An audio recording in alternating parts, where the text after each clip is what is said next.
Alors les gars, je sais qu'il y en a encore qui vont me dire ouais Chronique t'es jamais content, Chronique t'es toujours aigri, Chronique... Les gars, je peux vous dire que si on avait signé un Nico Williams comme c'était prévu, si on avait signé un Leao, si on avait même signé un Lookman, j'aurais fait la danse de la joie les gars. Je vous aurais fait ma meilleure danse. Je sais pas danser mais je vous aurais fait une danse de fou les gars. Donc ne me dites pas je suis jamais content.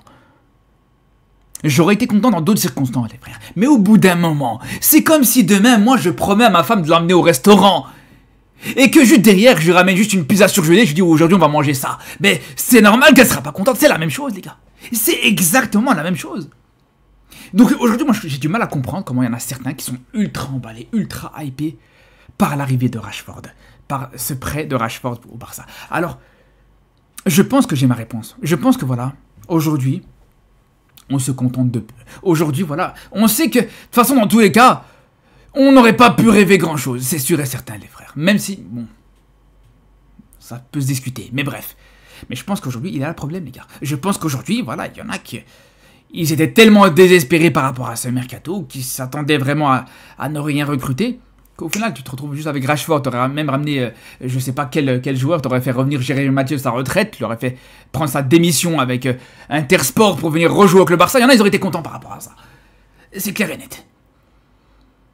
Donc au bout d'un moment, les gars, je dis pas, attention, je dis pas que Rashford il va arriver, qu'il va flop, c'est pas ce que je dis les gars. Mais je pense qu'il faut quand même être mesuré par rapport à la hype. T'entends certains, t'as l'impression que t'as fait revenir le nouveau Messi. J'ai vu, premier degré les gars, j'ai vu des tweets de certaines personnes qui disaient, moi j'hésite maintenant à prendre le maillot de Yamal ou le maillot de Rashford. Et c'est pas une blague, les gars. Premier degré, je vais pas citer de nom, mais j'ai vu ça vraiment de mes yeux. Que tu veuilles acheter le maillot de Rashford, vas-y, pourquoi pas, c'est ton droit, vas-y, nouveau joueur, faut le soutenir, d'accord. Mais que tu viennes à hésiter. C'est pas, t'hésites entre Yamal et Rafinha, Yamal et Pedri, Yamal et Koubarsi, non, Yamal et Rashford, un joueur qui a pas encore mis les pieds au Barça. Qui a pas encore mis ses pieds à Barcelone, les gars. Tu dis, ouais, je préfère prendre le maillot de Rashford que le maillot de Yamal. Franchement, c'est la psychiatrie, je suis désolé, les gars. C'est une dinguerie, là, vraiment, c'est une folie. Alors, ok, ouais, attention. Hein. Respect à lui par rapport à ce qu'il a démontré sur son dénouement au Barça. Il y a certains joueurs qui sont au Barça depuis des années, les gars, qui n'ont pas montré le dénouement de Rashford aujourd'hui. Il a tout fait pour venir au Barça. Il a tout fait pour s'accrocher pour venir au Barça. Il a mis la pression à son club en interne. Il a fait en sorte de baisser au maximum son salaire. Bref, il a tout fait pour pouvoir venir au Barça. Il a refusé même plusieurs autres offres qui étaient potentiellement intéressantes. Donc pour ça, vraiment, respect à lui, les gars. Clairement, je vous dis, il y a certains joueurs qui sont au Barça depuis des années. Je pense à un joueur comme Ter Stegen. Aujourd'hui, vraiment, j'ai même pas envie de citer son nom. Ter Static, Ter Statu, Ter Stalin, Ter Stuttgart, Ter si tu gages pas de ce club, on va venir te trouver chez toi à Barcelone. Bref, ça c'est un autre débat, les gars. Mais tout ça pour dire, les frères, que le dénouement qu'a montré Rashford, il y en a très peu qui l'ont montré. Et pour ça, vraiment, respect à lui. Mais maintenant, si on parle du sportif, les gars, parce que c'est quand même le plus important. Est-ce que c'est vraiment le joueur qui manque actuellement au Barça? Est-ce que c'est un joueur qui est assuré de réussir au Barça? Je pense que, franchement, faut être fou aujourd'hui pour dire, ouais, t'es sûr et certain que Ter Stegen, n'importe quoi, que Rashford va réussir au Barça. Pour moi, c'est vraiment, voilà, tu prends une pièce, tu fais un pile ou face comme ça, voilà, pile ou face, voilà, et tu regardes, t'as une chance sur deux. Tout simplement, les frères. On sait très bien, les gars, à quel point ce joueur est pas régulier du tout. C'est sa plus grosse faiblesse et sa plus grosse lacune, c'est qu'il manque de régularité. Quand on voit sur son passage à Manchester United. On a parlé déjà de la saison dernière, pas cette saison qui vient de se passer, la saison d'avant. Il y a une période où le mec, au mois de mars, il venait d'enchaîner un but contre City, un but contre Everton et un but, il me semble, contre Liverpool. En FA Cup. 3 matchs consécutifs, les gars. Juste derrière, il reste 15 matchs sans marquer. 15 matchs sans marquer, les frères. Voilà. Voilà, c'est Rashford. C'est Rashford capable du meilleur comme du pire. On l'a vu encore cette saison, les frères. Pas besoin d'aller bien loin, cette saison. Il te fait encore une fois un match exceptionnel contre Everton. Il te met un doublé contre Everton. Il réussit d'ailleurs souvent bien contre Everton, je sais pas pourquoi, mais bref. Et juste derrière, voilà, sur ses prestations, sur ses dernières prestations avec United, c'était compliqué, c'est ce qui lui a valu d'ailleurs un prêt à Aston Villa.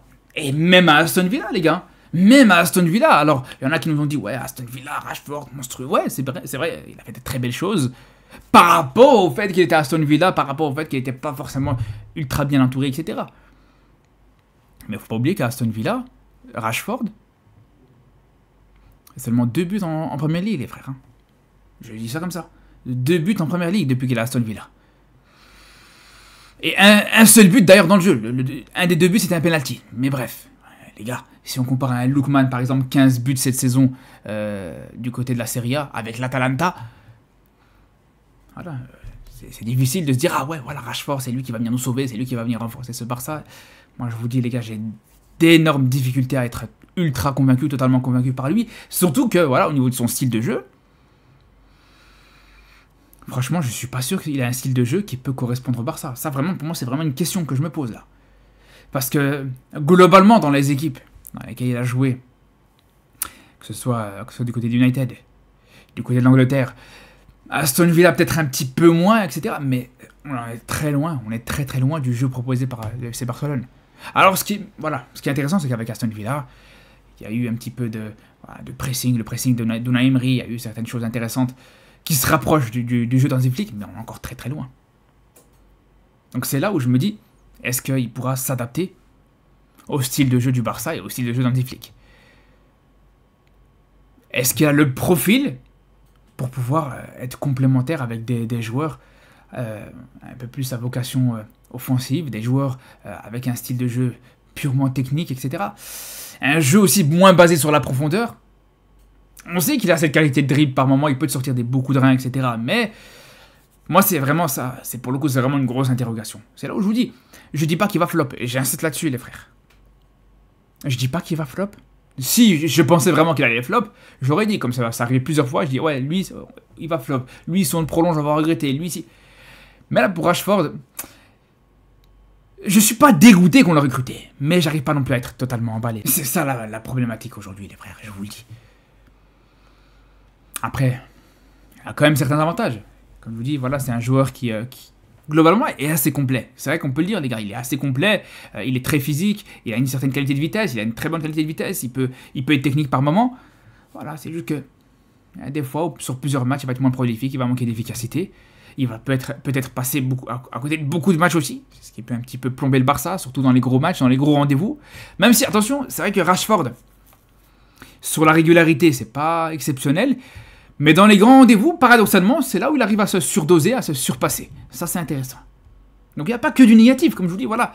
Je suis très partagé. Pour moi, c'est du 50-50. C'est totalement du 50-50, les frères. Je pense vraiment que tu aurais pu recruter mieux. Il y avait comme je vous dis, moi, un joueur comme Lookman, je pense que vraiment, par rapport à son style de jeu, par rapport à ses qualités, par rapport à son efficacité, c'est un joueur qui aurait pu être intéressant comme plan B par rapport à Nico Williams. Mais bon, après voilà, pour Rashford, il y a d'autres choses aussi qui sont positives. Le fait que par exemple, il est très polyvalent, il peut jouer à gauche, à droite et surtout dans l'axe.